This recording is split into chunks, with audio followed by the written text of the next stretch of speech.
Hello guys, আজকে আমার mini মাটির রান্নাঘরে মিনি মাটির গ্যাস চুলায় আমি বেগুনি চপ বানাবো। এখানে আমি বেসনের ব্যাটারটা রেডি করে রেখেছিলাম। আমি এখন বেগুনি চপগুলো ভেজে নেব।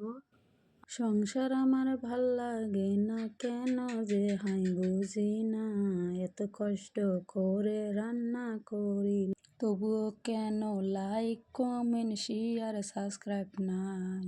পাদমার্কা গলা দিয়ে কি গান গামো আর কি বলবো আর গাইস, মেয়েদের মন হলো এক ধরনের প্রজাপতির মতো, সে মেয়ে ছোট হোক কিংবা বড় হোক। এই কথার উদ্দেশ্য হইল গিয়া যে এই দেখেন আমি একটা ধামড়ি বেরি হইয়া খেলনা পাতি খেলতে অনেক ভালো লাগে, ছোটবেলার শৈশব মনে পড়ে যায়।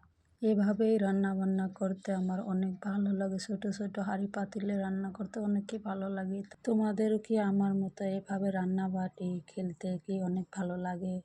তোমাদের সাথে গল্প করতে করতে আমার একে একে বেগুনি ভাজা প্রায় শেষের দিকে। গাইস, বেগুনি সবগুলো দেখতে কিন্তু অনেক সুন্দর হয়েছে, লাল লাল করে ভেজে নামিয়ে নিয়েছি আমি। আমার এই ছোট্ট মাটির মিনি কিচেনটা কেমন হয়েছে অবশ্যই একটা কমেন্ট করবেন। Tata, bye bye, take care, Allah হাফেজ।